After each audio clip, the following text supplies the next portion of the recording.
Okay, hello everyone. Thanks for your interest in this information session about the senior research days for the TRAJECTS Center. My name is Paola, and I'm going to walk you through some of the basics of the call, and then we'll have time for questions for specific situations, placements that you might have. But I want to go through the basic facts first so that we cover the basic questions. Thank you. So, first of all,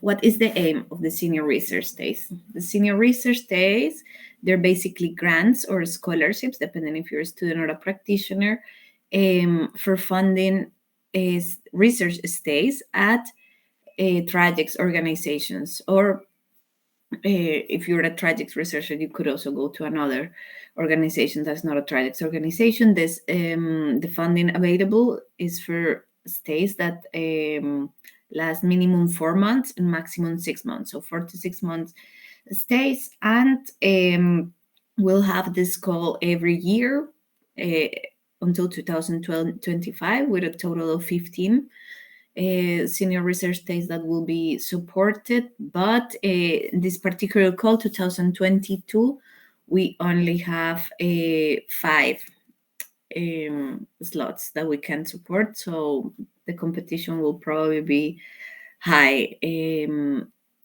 I say that because if you are not 100% sure that your profile is matching one of the placements that's advertised, um, or yeah, you still need more time maybe to develop your research project, maybe it's better that you wait. If you don't have a very strong applications, maybe better that you wait until future cohorts and calls. um, yeah, the topics are the same key topics than the TRAJECTS Center has. You can find a more detailed description of those topics in the annex of the call, but they basically relate to fossil fuel phase out, so mitigation, really, fossil fuel phase out, and changes in land use and land use management and ecosystem protection. But again, I make emphasis not on adaptation sort of projects or research questions, but really focusing on mitigation. What is funded under this research days? The basic stuff is a monthly allowance or grant of 1,200 euros in the case of stays happening in the global north, and 700 euros for stays happening in the global south. On top of that, for researchers that will travel together with a spouse or children, there is a family top up, um, which is subject to availability of funds. Also, we will see, but we just wanted to mention this in case um, it's a reason why you're discouraged to apply because you have family. There are possibilities to get some additional money for family support. On top of that, it will cover up to 1,300 euros in travel cost. Because in particular, if international travel is going on, we know it can be quite expensive. And for people either going to Germany or coming from Germany, we'll have some additional contributions for insurance. And that's it. Just wanted to make emphasis in this last point because some of the placements were not very clear about it. The states must be physical at some point, so you don't, we're not funding, or it's not eligible to fund 100% online research calls. A lot of organizations are open to such virtual research days because of corona and the pandemic and everyone working from home, but that's not fundable in this case. So we're really expecting people to travel from one country to the other, or within the same country to another city or so on, or stay in the same city, but really physically carry on this research day. The eligibility criteria, it's very easy. Either the sending application, so the organization to which you have an affiliation, or the host organization should be a TRAJECTS member. if you're not sure what organizations are in the TRAJECTS network, you can look at the annex as well in the call. And both scholarships of allowances, the only difference between those two scholarships is for enrolled students, and allowances are for not enrolled students or practitioners, as we call them.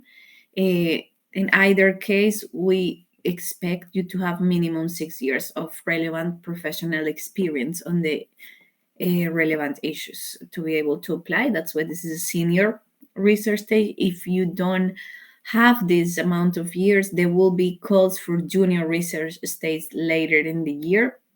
So we recommend you to better apply to those than to this one. And the last point, which is very important because we got some questions about this, is that North mobility is not possible. So regardless of where you were born and where your citizenship is, if your affiliation is with an organization that is located in the global north, you cannot apply to states in the global north, or you could apply to them, but they're not fundable. What's fundable is north-south mobility or south-south mobility. Complicated, but there's one document that's important that you have and that can take a bit longer, which is the letter of acceptance. So if you don't have a letter of acceptance from the organization confirming that they will be willing to host you, you cannot apply. So you need to be relatively quick with this application process, because then on March we'll be reviewing all the application, making a selection process for seeing who gets the grants. We'll notify the candidates, and the ones that are selected and accept this will start preparing all the arrangements, including their grant agreement, visas, and everything that is required to start this mobility. Hopefully, everyone will be able to start somewhere between April and June, and the maximum date of completion is December. So these 4 months, they have to be maximum in December. We cannot have them in January or February. In this sense, there is no flexibility from the funder. Or, I mean, you could stay longer in the country if you want, but you wouldn't be accessing this fund, this monthly allowance, and all the other benefits after December 2022. So that's important for you to know. Going back to that, sorry. Yeah, I'll go back because I have to say, we know that all of you are senior researchers, and most of you have work contracts, commitments with your family, with your employer, with your projects. So taking 6 months off or 4 months off out of the blue can be a little bit difficult. Yeah, but unfortunately, we don't have the flexibility to do 2 months here, 2 months there, next year. It really has to be a whole stay fully done on 2022. So if you think this is too short notice for your employer, for your family, for yourself, don't worry. We'll have a call again next year around this time again. So maybe you can plan better for next year. We'll have one yearly call until 2025. So if you think for your personal planning and work planning, this is better, don't worry. This won't be the last time. We'll have senior research days. And the application procedure, this is almost the end. It's done through a Google form. It's really easy. A few personal data and a few documents that you have to upload there. What is important is that you have a letter of acceptance for the institution, from the host institution when you apply. So don't start filling the formula and think, I'll get the letter of acceptance later, because you won't be able to submit it and you will lose your time filling it in. So first, make sure you have all the documents and then fill in the form, because you cannot save and edit later, unfortunately.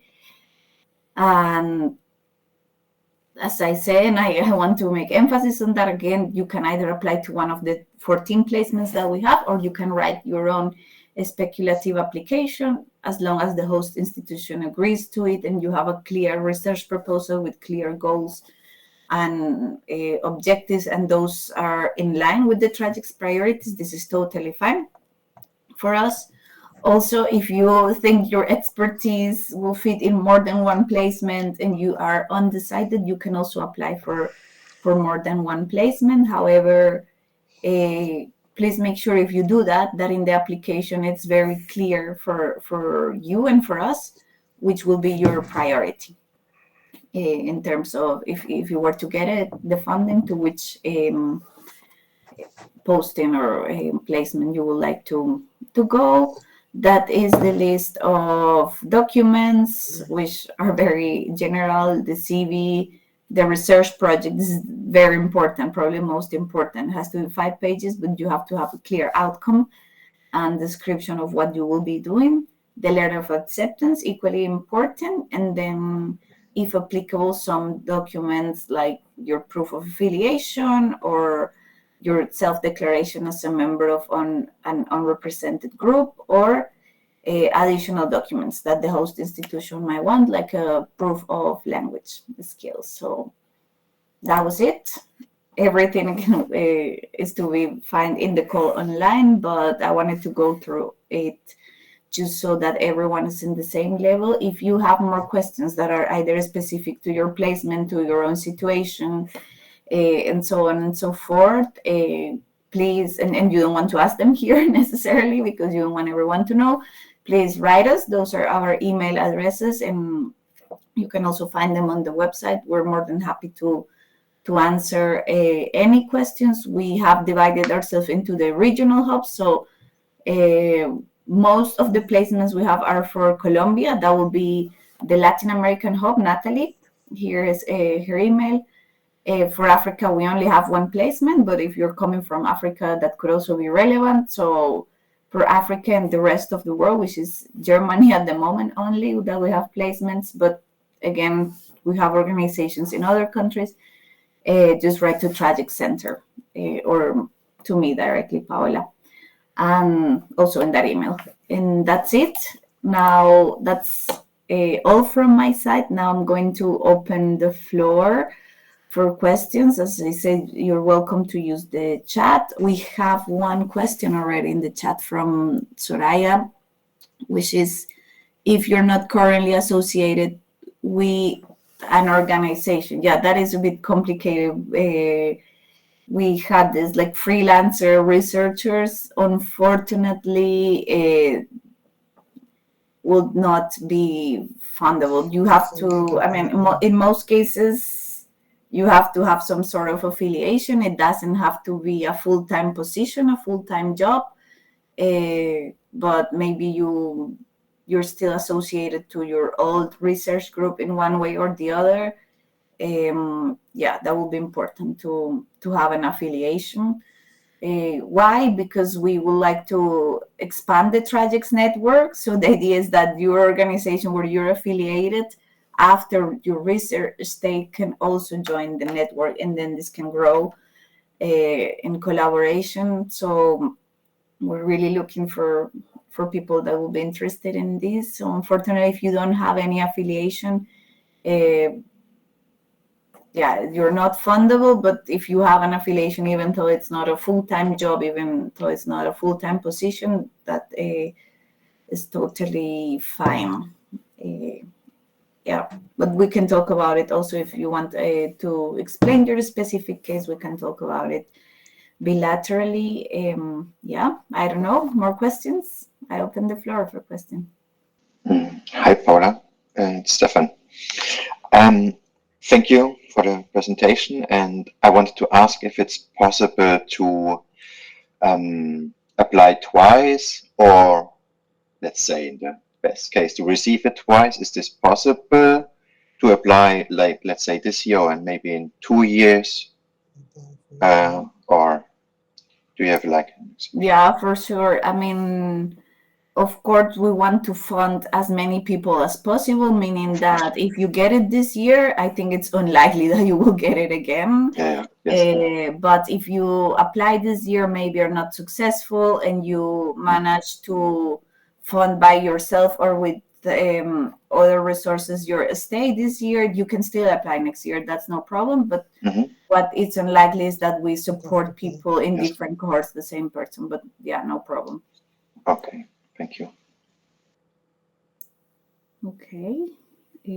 Doesn't look like people have more questions. So again, as I said, if you want to discuss your specific case, feel free to just contact us per email. We'll answer all the questions. And again, just to remind you, what is extremely important is that you get in touch as soon as possible with the host organization, because they need to know you, they need to know your research project, you need to work on this research project and your objectives together. And that's not something that is done on 1 or 2 days. It usually takes longer. So by the 28th of February, both the research proposal and the letter of acceptance should be ready. So we encourage you to start soon. And if any questions comes along the way, because also maybe the host institutions are not clear on a few things, just feel free to contact us. We'll answer any questions that come. And that's it. I'm going to ask William now to stop recording. We'll upload this presentation to a YouTube channel for other people. Um, uh, I think there is another question in the chat before I oh, stop. yeah, okay. Yeah, okay. For a previous beneficiary of a junior research stay, so we will need to. This is the same. This is the same case. If you still don't have an affiliation, it's unlikely that it's going to work. If you're still affiliated to your previous university or something else, we can see it. However, yeah, in this case, it's someone that already had funding for another state, but a more junior one. I think, I mean, depending on the number of candidates that we get, but I think, of course, we will try to fund new people and give new people opportunities to benefit from it. So I think you can try it, but I don't think it's very likely that you will get funded twice, especially if it's the same institution or so on. So yeah, maybe, I mean, in your case, if you're doing a junior research day instead of a senior research day, there will be many other opportunities, for instance, PhDs. If you're interested in then working on a longer research project and applying for a PhD scholarship, that will make a lot of sense, but maybe funding very short research day wouldn't make that much sense. The second question is, yeah, of course, someone that's pursuing a PhD can apply. This is exactly the sort of people that we think could be very much interested and could benefit a lot from doing a senior research day. The only thing is, depending on your situation, some PhD students might not have the 6 years of experience, so wouldn't be considered senior. But we know, and especially in global south countries, that it takes a long time until you can save your money to do a PhD and so on, that some people have a lot more than the 10 years of experience. They're still PhD students, so for sure, no problem. Yeah, I think, William, we already stopped recording, right? Okay, we're stopping right now. Okay, good, thank you.